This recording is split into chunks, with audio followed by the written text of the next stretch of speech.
Assalamualaikum warahmatullahi wabarakatuh. Selamat pagi, selamat datang di Punya Karya Talk. Saya Alia Taya. Kali ini akan mewawancarai salah satu narasumber yang juga teman saya yang punya usaha yaitu food and beverage di Depok, yaitu Afif. Selamat pagi, Afif. Halo, selamat pagi Alia. Apa kabar ya, Afif? Alhamdulillah masih sehat, masih dalam kondisi sehat walafiat lah pastinya, insyaallah. Masih dalam keadaan sehat di era pandemi ini ya, Afif ya? Betul. Aduh, kondisi begini nih semuanya sehat lah insyaallah dah. Amin, amin, amin. Kesehatan ya. Amin, ya Allah, amin. Nah, gue mau nanya nih, Pip. Yang gue tahu lo punya salah satu usaha food and beverage yaitu ayam bakar di Depok. Bisa dijelasin dong secara spesifiknya usahanya tuh kayak apa? Oke, sebelumnya terima kasih banget nih untuk Alia ya. Iya. Yang sudah memiliki kesempatan juga kali ya mungkin ya untuk sharing terkait untuk bisnisnya atau usaha ya. Mungkin sebelum kita ke ayam bakar, pasti kan kondisi seperti ini kan agak susah ya untuk perekonomian pastinya. Dan ini menjadi langkah yang tepat sih Alia terkait kita sebagai muda apalagi mendirikan ayam bakar atau mendirikan suatu usaha untuk membantu orang lain pastinya ya. Nah, di sini tuh namanya ayam bakar Ponani. Lokasinya itu di Ersanim, Tanah Baru Beci Depok. Di mana ayam bakar ini sebetulnya udah lama banget. Itu dari 2005. Yang mana saat itu berdiri hanya tante saya sendiri tuh yang hanya membangun untuk pribadinya. Dalam artinya udah buka usaha kecil-kecilan untuk keluarga gitu. Jadi itu dari 2005 sampai 2019 akhir lah. Itu kondisi ya udah hanya jualan sekedar buat keluarga saja untuk menjual ayam bakar Ponani sendiri. Namun tahun 2020 Afif dan beberapa tim berinisiasi untuk membesarkan ayam bakar Ponani tersebut bisa lebih luas lagi agar bisa lebih nikmat lagi banyak orang nantinya. Nah, jadi ayam bakar Ponani ini namanya ayam bakar, tapi nggak cuma ayam bakar aja. Di sini kita juga menyediakan untuk tumpeng buat kegiatan-kegiatan, kemudian juga ada nasi box, ada apa lagi? Ada ikan juga, ikan pepes, ada ayam bakar yang spesial banget, ada ayam bakar pakai kecap ataupun ayam puncak. Itu spesial banget dan banyak orang yang pesen itu sendiri. Dan alhamdulillah sampai detik ini bisa berjalan dengan baik lah gitu, walaupun kondisi pandemik ya. Iya, betul banget. Berarti usahanya itu udah sekitar mau 15 tahun ya sama kalau tahun dari 2020 ini? Iya. Berarti awalnya dari tante? Sudah berdiri. Wah, udah lama banget, keren. Iya, tante hanya buat keluarga biasa aja, jadi buat lingkungan biasa aja lah, lingkungan dekat. Ini yang mau beli yuk beli gitu. Jadi nggak sampai disebar-sebar kemana-mana. Media pun belum ada malah. Terus mulai disebarnya orang-orang pada tahu itu tahun berapa? Di tahun ini, tepat di tahun 2020. Ya, dari Afif sendiri ya berinisiasi lah sama tim mau support dan kita langsung mensosialisasikan, menyebarkan di via Instagram atau yang lainnya ya, di sosial media. Dan lumayan jadi teman-teman sudah tahu dan kita sudah mulai masuk Grab juga. Oh, udah masuk ke GrabFood ya? Seperti itu? Ya, GrabFood. Keren banget sih. Berarti April berkontribusinya mulai dari tahun 2020 awal. 2020 ini, betul. Kenapa sih berinisiasi untuk mau join berkontribusi memperluas usaha ayam bakar Ponani ini? Kenapa mau berkontribusi? Kenapa? Iya, yang kenapa? Pertama nih, mungkin kalau orang tahu saat ini kan Hafiz sudah bekerja. Namun yang dipikirkan adalah kondisi pandemi, banyak orang yang membutuhkan pekerjaan. Jadi berinisiatif untuk membuat satu lapangan pekerjaan. Jadi diperluaslah sistem manajemen di ayam bakar Ponani itu sendiri. Nah, jadi di sini juga ada karyawan, kita nambah karyawan dan karyawan juga karyawan dekat lah dalam keluarga pastinya yang membutuhkan pekerjaan, yang membutuhkan penghasilan dan kita kerjakan. Dan kita pun ya lebih ikhlas, sisi ikhlasan kita juga sistemnya sistem bagi hasil gitu. Berarti untuk karyawan itu ini yang pertama ini ingin memberikan lapangan pekerjaan. Berarti untuk memberikan lapangan pekerjaan gitu ya. Dan mayoritas yang kerja di situ berarti adalah keluarga sepupuan Apip sendiri gitu, keluarga Masih. tante Emang Apip, kan. tapi tetap ada orang dari luar gitu kan, yang Kenapa? tetap ada orang yang ikut kontribusi tapi bukan dari keluarganya Apip itu sendiri. Ada, pastinya ada. Jadi kita juga main sistemnya ketika emang ada borongan nih, misalkan ada pesanan banyak sekali, kadang kayak nasi tumpeng atau nasi box itu sampai 50 sampai 100, kita selalu juga nyari orang yang mau. Jadi kita bayar per hari. Dan alhamdulillah mereka banyak yang mau. Ya lumayan kan, jadi mereka dapat Iya. penghasilan. Kita pun juga bisa memberikan apa ya, menjual makanan juga yang enak dan orang juga bisa nikmatin itu semua gitu. Betul banget sih. Dan untuk menu yang paling banyak diminati itu apa sih? Oke, di sini ya menu yang paling banyak dinikmati dan paling enak kalau dibilang orang ya itu ayam bakar rujaknya. Di sini khusus tuh ayam bakarnya sih sebenarnya. Ada ayam bakar rujak sama ayam bakar rujak. Tapi yang lebih dominasi ayam rujak kecap. Ayam rujak itu yang betul-betul banyak orang pesan. Karena jarang sih ada ayam bakar rujak ya. Dan rasanya beda banget gitu loh. Di sini tuh yang membedakan dari ayam-ayam yang lain itu yang pertama dari harga. Kita ngasih harga yang ekonomis. Kedua itu untuk resapan rasanya itu sampai ke daging-dagingnya, sampai ke mungkin ke tulang-tulangnya gitu. Jadi lembek, pas banget, empuk lah. Kalau dimakan pas empuk banget itulah. Jadi apa ya? Khususnya makanan kita dari ayam bakar lainnya seperti itu. Gue jadi ngiler nih ya pas lo bilang lembut, empuk sampai ke dalamnya. Sudah gue cobain ya. Boleh banget. Tinggal dipesan ya. Iya, pesen, ntar gue pesen. Dan untuk yang rujak itu berarti bumbu rujak kayak rujak petis gitu kah? Atau ada dimodifikasi lagi? Oke, bukan rujak petis ya, beda. Kalau rujak petis nanti ada bumbu kuah-kuahnya kan. Ini rujak itu kayak racikan-racikan apa ya, tradisional. Yang mungkin orang jarang sih tahu ternyata ada ayam bakar rujak yang modelnya itu apa ya, kayak bumbu-bumbu gitulah, kayak bumbu. Misalkan oke lah saat ini banyak yang namanya ayam geprek ya. Ayam geprek kan kayak fried chicken, tinggal digeprek tambah bumbu ulek-ulekan kan. Iya, tinggal tambah kan? cabenya. Iya, tambah cabai doang kan. Nah, Iya. kalau kita bukan yang pakai fried chicken, bukan ayam biasa, tapi betul-betul sistemnya sudah diperam dengan bumbunya, bumbu resapannya, terus kemudian kita kasih hasil ulekan kita dengan bumbu pilihan tradisional itu jadi kayak apa ya, bumbu yang khas lah. Di luarnya ada, tapi rasanya sampai ke dalam gitu. Itu yang membedakannya. Ada bumbu rahasia nggak sih di dalam menu-menu tersebut, bumbu keluarga Ada, gitu? pasti. Ada, pastinya ada ya. Ada. Dan itu tidak Ada. boleh dibagikan karena itu adalah bumbu rahasia. Betul sekali, bukan bumbu untuk Benar bersama. Entar jadinya malah nggak ada perbedaan antara ayam bakar Ponani sama ayam bakar yang lainnya, betul?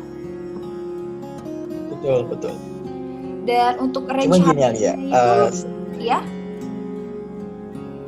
Iya, cuma gini, walaupun ini resep keluarga, tapi masih ada niatan untuk membuka lebih luas lagi nantinya, entah franchise atau cabang-cabang yang lainnya gitu. Targetnya seperti itu. Karena ini secara rasa sangat-sangat menguntungkan dan sangat bisa memperluas lagi nantinya. Itu sih, itu dari survei beberapa teman di entrepreneur, dia bilang, oke, ini kenapa nggak dimajukan lagi, ini kenapa nggak dibesarkan lagi. Itu sih niatan. Kemungkinan nanti akan ada. Amin. Berarti udah diniatan membuka franchise atau cabang-cabang di kota-kota lain atau tetap masih di Depok aja rencananya? Insya Allah di kota-kota lain. Kita coba dulu sama teman-teman yang emang kiranya bisa mewakili, kenapa tidak gitu. Tinggal nih bumbunya gimana nanti bawanya gitu. Gitu. Keren. Beda, Berarti gitu. rencananya masih ada di Jabodetabek atau ntar udah mau keluar dari Pulau Jawa, mau coba di Sumatera, Lampung Ya, mungkin? yang terdekat dulu pastinya ya, Jabodetabek mungkin. Lampung boleh, tapi kita masih butuh orang-orang dulu. Iya. Keren. Dan Jabodetabek sih Pak, insya Allah. Jabodetabek insya Allah ya. Semoga ini cepat terrealisasi dalam waktu dekat. Amin. Amin ya Allah. Dan untuk range harganya itu dari berapa sampai berapa, Pip? Oke, untuk saat ini harga awal-awal kita mempromosikan itu kurang lebih sekitar 60 sampai 75.000. Namun kalau di Grab udah naik ya, kan 20%. Iya. Jadi dia harga sampai 75. Tapi kalau harga kita sama yang langganan, jadi beda nih. Ada harga langganan sama harga orang yang normal ya. Normal dalam artian orang yang mungkin baru tahu, orang yang baru lihat, sehingga dia pesan gitu. Nah itu langganan yang dari dulu itu 60.000 harganya ayam bakar ya. Tapi untuk saat ini yang normalnya kalau orang lihat misalkan lewat depan warung itu 65.000 normalnya. Itu udah diskon tuh 65.000. 65.000 itu untuk ayamnya doang atau per Itu box? ayam bakar. Satu box, satu ekor itu bisa ada 10 potong atau 9 potong. Tergantung pilihan sih, mau dipotong atau enggak gitu. Oh, Satu ekor tapi. Satu ekor 65.000 berarti ya? Iya. Kalau beli satuan yang nggak satu ekor gitu, dari kalian menyediakan nggak? Tuh satu ini ya, satu potong ya sama Iya, nasi gitu. Iya betul. Oke, kita menyediakan tapi itu modelnya nasi box. Iya. Oh, Jadi oke, ada oke, minimal oke. pembelian. Kita sistemnya main partai sih, main partai besar kalau misalnya seperti itu. Makanya nanti mau coba kita bermain di catering ya. Jadi beberapa perusahaan coba kita masuk, kita promosikan mereka butuh apa aja, kita akan menyediakan itu untuk makan siang, sarapan atau kegiatan-kegiatan besar di perusahaan tersebut. Seperti itu. Betul. Ya bisa digunakan ya, biasanya kan orang-orang kantor tuh Yes. kayak bosan pengennya catering aja deh biar lebih simpel, atau anak kos juga kan yang Iya. biasanya Benar. nggak keburu untuk masak jadi akhirnya catering. Ya. Untuk harga per boxnya nasi kotak dan tumpengnya itu berapa, Pip? Oke. Untuk nasi box sendiri ya, kita betul-betul lengkap sih, komplit lah, paket komplit. Itu harga 25 sampai 35. Bervariasi. Kita bisa request. Dari isinya ayam, mau yang hitungannya 1/4 atau setengah. Jadi bisa ukurannya, satu ekor bisa dibagi berapa hitungannya. Makanya ada yang 25, ada yang 35, ada yang 30. Jadi bervariasi. Ada buah-buahan, sayur-sayuran. Jadi lengkap sih. Itu tinggal request aja. Berarti tetap menu utamanya adalah ayam seperti itu di nasi kotaknya itu. Pasti. Pasti ya, betul sih. Dan ayamnya itu tergantung dari mereka mau minta ayam bumbu rujak atau ayam kecap seperti itu, atau Betul. ayam bakar yang biasa. Bisa request. Bisa request. Bisa request ayam kecap atau ayam rujak. Dua itu aja, dua pilihan. Keren. Mau nanya nih, sebenarnya untuk ngambil barang masukannya itu, pembelian itu ngambil dari mana sih? Kayak ayamnya itu ngambil barangnya di mana? Oke. Pemasukan bahan-bahannya. Terkait untuk ayamnya, untuk yang lainnya kita sudah ada, alhamdulillah sudah ada langganan lah ya. Jadi setiap subuh kita akan report dan juga request lah ya. Mas yang pesen ayam misalkan. Dan satu hari itu biasanya kita udah mematok ayam itu tuh sekitar 10 ekor, minimal 10 ekor. Jadi 10 ekor kita udah pesen satu hari itu. Jadinya udah kita langsung aja diprep, semuanya diprep dalam tatakan besar. Itu isinya bumbu racikan yang kecap ya, biar meresap bumbunya sampai ke tadi tulang-tulangnya itu. Itu yang paling membedakan kita. Jadi setelah orang ada pesan baru kita bakar gitu. Jadi kan masih hangat, masih enak di lidah nanti. Betul. Dan berarti udah ada tukang ayam langganan seperti itu atau gimana? Sudah ada, berarti udah ada. Sudah, alhamdulillah. Alhamdulillah. Untuk kan tadi nanya bahan pemasukannya nih. Tadi sempat katanya udah ada di Grab Food. Ada niatan nggak sih buat masang di GoFood juga seperti itu? Ada sebenarnya, cuma kemarin coba lihat ya, ada beberapa sistem yang mungkin perlu waktu, makanya kita main step by step aja. Dia tidak terlalu menggebu-gebu lah untuk hal itu. Yang penting kita perlahan, setiap hari kita jualan, orang pun udah selalu ada yang beli gitu. Betul. Alhamdulillah, tanpa kita promosi, sampai detik ini sudah ada yang sering beli dan rutin lagi. Dan bahkan kita pun ada sistemnya kayak afiliasi. Maksudnya apa ini? Jadi kita ada tetangga atau kenalan dari tante misalkan, mereka mau jualkan ayam kita, itu boleh, kita kasih komisi 5.000 gitu. Misalkan keuntungannya 5.000, dia beli sekian, kita kasih harga sama, tapi untung 5.000-nya buat dia. Kita ada sistem gitu. Dan itu sangat menguntungkan sekali. Kalau mungkin kita tahu tentang marketing ya, tentang afiliasi itu bagus banget. Cuma kita masih main kekeluargaan lah, main simple aja, jangan terlalu terikat gitu. Biasanya kan kalau afiliasi kita bisa pakai kontrak, kesepakatan, dan bagaimana pembagiannya itu ada. Tapi ya oke lah, untuk saat ini kita masih seperti itu, masih seperti biasa, karena dari aku pribadi juga masih belum terlalu concern ke sana, karena ada proyek-proyek lainnya pastinya. Tapi ya ini tujuan utamanya pastinya untuk memberikan kemudahan dan juga lapangan pekerjaan. Itu sih yang paling utama. Keren. Jadi tujuannya adalah memang untuk membuka lapangan pekerjaan ya, membantu teman-teman yang memang belum ada pekerjaan. Keren. Mulia banget. Yes. Dan ini agak mau nanya lagi nih. Apa tuh? Kenapa sih alasannya memilih Grab sebagai layanan online ya gitu?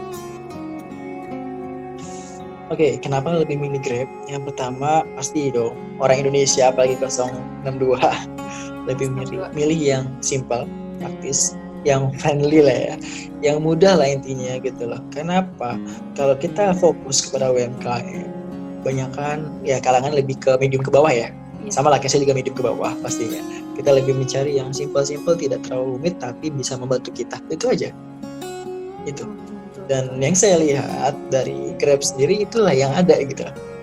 Gojek ada, cuma ada beberapa hal mungkin saya tidak terlalu mendalami sehingga mungkin menurut saya agak sedikit sulit. Menurut saya pribadi ya, tapi kita nggak tahu untuk pandangan orang lain seperti apa gitu. Berarti karena milih layanan online Grab karena adalah lebih simple dibanding saingannya, tetangga sebelah, friendly. Iya. Dan untuk sebenarnya gue masih bingung nih untuk pembagian antara Grab-nya sendiri sama dari penjualan ayam Ponani ini, ada nggak sih pembagiannya kedua ini gitu? Jadi apakah si Grab untuk dari penjualan ayam bakar Ponani atau dari ayam bakar Ponani ini sendiri yang menjual harga lebih tinggi? Oke. Terkait hal itu sendiri ada pastinya. Ada pembagian komisi. Pembagian komisi itu sudah ada dalam kontrak ya. Kita sudah ada kontrak kesepakatan antara pihak kami, pihak ayam bakar Ponani dan juga pihak Grab, yang mana setiap unit atau setiap makanan lah pastinya itu harus dinaikkan 20% harganya. Misalkan 65.000, oke kita naikin sekitar 20%, mungkin harga bisa sampai 75.000. Iya, cuma itu harga khusus untuk di Grab saja. Tapi kalau kita beli langsung itu harganya lebih murah. Lah, kenapa seperti itu? Sebenarnya kita udah untung. Karena apa? Harga kirimnya lebih murah. Kalau kita pakai Grab, harga kirimnya lebih murah, orang lebih mudah, orang lebih simple, ya nggak sih? Iya, nah itu jadi keuntungannya juga. Pokoknya marketing lah. Kita dari biaya marketingnya kita ke Grab gitu. Dan ya worth it lah. Dan 20% ini 20% itu buat keuntungan dari ayam bakar Ponaninya atau dari Grab-nya? Untuk Grab, dari keuntungan semuanya. Jadi keuntungan berarti pada dasarnya adalah benar-benar ayam bakar Ponani menjual harga 65.000, ya 65.000 segitu. Jadi ketika jual 20% itu adalah harga untuk Grab-nya. Yes. Oke, I see. Seperti itu. Gue baru paham nih sekarang sistemnya seperti itu. Sama mau nanya nih, kan ini lagi pandemi nih, apakah berkurang peminatnya untuk pembelian ayam bakar, nasi tumpeng, nasi kotak dan lain-lain? Karena kan kita lihat pandemi ini emang surprise banget nih bagi kita, tapi bukan surprise yang membahagiakan. Kalau itu gimana? Betul. Ada hikmah lah pasti di balik musibah ya. Betul. Terkait keadaan saat ini, pandemik seperti ini, ya sama yang lain juga pastinya. Banyak orang yang lebih mengutamakan gue bisa makan aja, mau makan apapun itu. Bukan gue harus makan enak atau apa, bukan. Itu saat ini yang orang pikirkan. Bukan tentang gaya, bukan tentang gue pengen ini, gue pengen ngopi di sini, itu enggak. Tapi sekarang ini orang lebih mengutamakan gue bisa makan atau enggak hari itu aja. Dan pastinya kita juga mengalami penurunan. Yang biasanya pemesanan misalkan tumpeng. Dulu kan kita ada kegiatan ramai-ramai lah pastinya di kantor atau di manapun itu organisasi atau apa, banyak orang pasti dong pesankan tumpeng buat dirayakan. Namun kondisi pandemik kan online ya, masa ya masih ada yang beli tumpeng namanya online gitu. Jadi nggak ada, sedikit banget. Yang pesan tumpeng juga ada lah, paling sebulan 1 kali atau 2 bulan 1 kali itu ada, tapi nggak banyak. Terus nasi box juga, itu pun juga lebih acara keluarga. Benar, itu jadi apa ya, dulunya banyak banget gitu ya, misal 1 bulan itu bisa 2 kali, bisa 3 kali, itu lumayan. Karena untung apa ya, untung yang paling besar itu dari itu sendiri, dari tumpeng juga lumayan, terus juga dari nasi box juga. Kalau emang hari-hari normal itu udah banyak sekali, bisa perusahaan juga butuh untuk kegiatan kita kirim, jadi lebih enaknya gitu sih. Tapi kalau saat ini ya seadanya, ya itu pun juga buat keluarga gitu, banyak kan buat keluarga, jadinya nggak terlalu banyak sih. Satu hari itu paling ayam bakar aja bisa sampai, kita targetnya itu setiap hari itu harus 10 ekor ayam. Di era pandemi Cuma ini. di sini hanya ya targetnya itu. Tapi ya alhamdulillah sih sering satu hari habis sampai 15 ekor.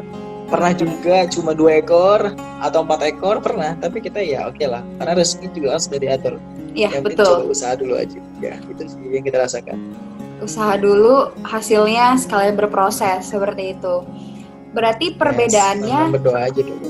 tuh sama berdoa. Berarti untuk penjualannya ini per harinya sebelum pandemi kisaran berapa, dan setelah pandemi ini kisaran berapa sampai berapa juga, Pip? Oke, mungkin keuntungan ya. Mungkin kalau ini saya lihat keuntungan pasti. Oke nggak? Iya. Terkait keuntungan pasti. Sebelum pandemik sama setelah pandemik, kita sudah perhitungan. Itu kalau sebelum pandemik, ya kita bisa membiayai 2 karyawan lah pastinya, menggaji 2 karyawan dengan gaji pokok lah pastinya. Itu ya sekitar keuntungan bisa sampai 6, bisa sampai 10 kalau hari biasa. Tapi itu sebelum dipromosi ya. Kalau sebelum dipromosi ya paling sampai 5 sampai 6. Tapi saat pandemik seperti ini, kemarin pun juga kita sudah online, itu keuntungan baru paling cuma sampai 2 sampai 3 juta. Dan itu sebenarnya nggak bisa dong menggaji orang karyawan kan? Iya, betul. Belum bisa gaji karyawan. Cuma kita di sini ya niatnya tadi buat membantu, otomatis kita harus gali lubang tutup lubang pastinya. Bagaimana tetap kita gaji karyawan kita dengan uang yang sepakatnya di awal, biar mereka juga bisa dong menghidup keluarganya seperti itu. Walaupun kita pun juga keteteran, kita pun juga bingung hasilnya gimana dan sebagainya, tapi ya apa boleh buat. Ya ini kesempatan lah kita buat bersabar dan mencari strategi-strategi lagi yang lainnya. Gitu. Betul sih. Jadi karena kita juga punya tanggung jawab terhadap ada karyawan, gimana caranya biar karyawan itu tetap mendapatkan haknya. Seperti itu. Keren sih, keren banget. Berarti jatuhnya jauh banget ya. Sebelum pandemi bisa sampai 6 sampai 10 itu saat pas udah promosi. Terus kalau sebelum promosi aja 5 sampai 6, ketika pandemi ini 2 sampai 3 juta. Seperti itu. Jauh juga ya. Iya, itu udah hampir berjalan 3 bulan tuh ya segitu. Gak beda jauh lah, 2 juta, 1,9, 2,5, 2,3 gitu. Jadi ya kalau apa boleh buat lah. Iya, karena di Jadi era cukup lah pandemi. insyaallah. Karena di era pandemi ini juga banyak orang yang WFH kan, jadi mereka tidak memesan dalam bentuk yang banyak kayak cateringnya atau nasi boxnya atau tumpengnya. Jadi itu juga yang mempengaruhi untuk pendapatan dari ayam bakar Ponari saat pandemi ini. Betul. Oke. Dan berarti saat ini usaha apa aja sih yang dilakukan biar ayam bakarnya Ponan ini tetap berjalan gitu? Apakah ada inovasi yang baru, strategi marketingnya? Oke. Terkait strategi marketing, kita masih mainnya simple ya, door to door aja gitu. Mungkin by WA, by group. Jadi itu ya paling satu grup nih, misalkan saya kirim satu grup, ada lah 2 orang 3 orang beli. Coba dong, penasaran nih, kirim. Ada waktu itu sampai kirim dari Depok ke Bekasi. Harga makanannya lebih murah daripada harga kirimnya. Ada. Ya. Biasanya kayak gitu. Kirimnya sampai 2 kali lipat. Tapi ya apa boleh buat, dan mereka mau, ya udah, ya kan nggak apa-apa. Ya mereka rasain ya enak, nikmat. Ya itu. Apakah ada diskon-diskon ya, gitu? kita marketingnya sistemnya lebih ke WA. Diskon ada. Diskon itu cuma lebih ke marketing aja sih sistemnya. Ada diskonnya, tapi nggak terlalu besar karena kita kan juga memikirkan kan keuntungan. Agak susah sih, kita kalau mau bakar uang juga susah, kita juga butuh pemasukan.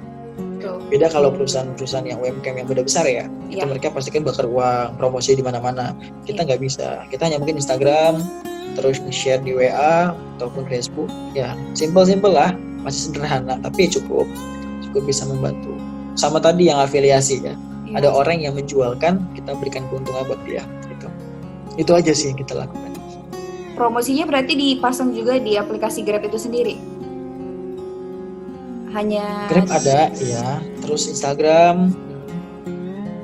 diskon yang diberikan tuh berapa? Untuk per itemnya kah sama atau beda-beda? Kalau untuk di Grab belum kita kasih diskon karena kan baru beberapa minggu lah masukku, baru beberapa ini mas mulai. Kalau di Grab karena kemarin cukup lama prosesnya, serius cukup lama. Tapi ya sih, tapi tidak apa-apa. Lebih kita mengutamakan langsung cara berbelanja biasa ya. Jadi orang datang itu dapat diskon 20%. Kita kasih harga 75.000. Diskon 20% buat ayam bakar. Terus kemudian pepes. Terus nasi box, itu aja. Nasi box juga kita kasih diskon 20%. Berarti untuk semuanya 20% ya untuk diskonnya itu sendiri? Iya, betul. Sumpah ini seru banget menurut gue topik ini. Tapi karena gue punya satu pertanyaan terakhir sebelum talk show ini berakhir. Coba deh, lo masih muda, 23 tahun, udah punya bisnis yang bisnisnya udah termasuk cukup besar, alhamdulillahnya. Boleh sharing gak sih tips and triknya berwirausaha, sorry maksud gue. Karena kan di sini di era pandemi, ya? Iya, berwirausaha, sorry. Karena kan sekarang di pandemi ini juga gue perhatiin banyak juga sih orang-orang yang mereka jual makanan ini, A, B, C gitu. Nah, untuk tips and triknya berwirausaha yang benar dan baik itu seperti apa sih? Lo bisa share? Oke. Tips and triknya ya. Sebelum kita berwirausaha, apalagi dengan kondisi seperti ini, semua orang punya hak. Yang pertama itu, intinya pasti semua orang punya hak, semua orang punya kesempatan, dan semua orang bisa sukses. Itu yang paling penting, itu yang pertama. Yang kedua, niat kita untuk apa? Oke, banyak orang mungkin berpikir ya karena kita tidak ada pekerjaan, kita ingin buka usaha untuk menghidupkan saya. Tapi salah kalau kayak gitu niatnya. Yang paling penting tuh niatnya itu bukan untuk itu, tapi ingat bahwasanya aku butuh suatu kendaraan di mana bisa mendapatkan hasil nantinya untuk bisa membiayai keluarga saya. Namun itu sebagai ibadah saya dalam berusaha dan wirausaha itu. Jadi ibadah itu 2, niat. Yang ketiga, relasi, door to door. Jangan terlalu ribet kita masuk kayak harus mempromosikan di Google Ads atau Instagram dan sebagainya. Ya oke lah, kalau misalnya kita punya kemampuan di situ atau punya biaya, monggo. Tapi kita harus coba meminimalisir untuk mempromosi dengan harga yang simple, dengan cara door to door. Kita bisa by WA, by group, dan itu udah cukup banyak orang seperti itu ya, yang UMKM-nya di rumah, yang punya olahan rumah, pasti pakai menggunakan WA. Nah, 3 poin itu aja intinya. Yang pertama pastinya harus yakin deh kita sukses, kita bisa, kita punya hak, kita juga bisa menjadi seorang pengusaha sukses. Ini yang kedua tadi niatan, yang ketiga tentang relasi yang harus dikembangkan, dioptimalkan. Itu dan minimalisir untuk penggunaan marketingnya. 3 itu aja cukup. Buat anak muda apalagi itu bisa banget. Ya. Berarti yakin kita punya hak untuk berjualan. Setiap orang memang punya hak untuk berjualan, memasarkan produknya. Tapi dalam hal yang positif ya, memasarkan produknya. Makanan, minuman, baju gitu.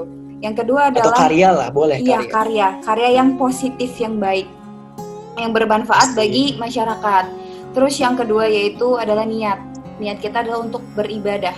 Benar. Yang ketiga adalah marketingnya door to door. Benar sih, sebenarnya door to door itu adalah salah satu strategi marketing yang baik. Nggak perlu untuk masang Google Ads, nggak perlu untuk masang hal yang lain. Cukup kita menawarkan dengan relasi terdekat deh, teman ke teman. Itu juga salah satu strategi marketing baik. Karena kan memang kalau mau usaha ini kadang orang masih gengsi kan. Gue jualannya kayak gini, gini. Ntar laku nggak ya? Ntar ini nggak ya? Masih banyak hal yang seperti itu. Lebih baik dicoba terlebih dahulu, baru nanti sambil berproses hasilnya seperti itu. Menarik banget. Terima kasih ya Pip untuk tips and triknya. Oke, sama-sama. Next kita sharing-sharing lagi tentang yang lainnya. Dan terima kasih banget udah menyempatkan waktunya. Selamat pagi. Wassalamualaikum warahmatullahi wabarakatuh.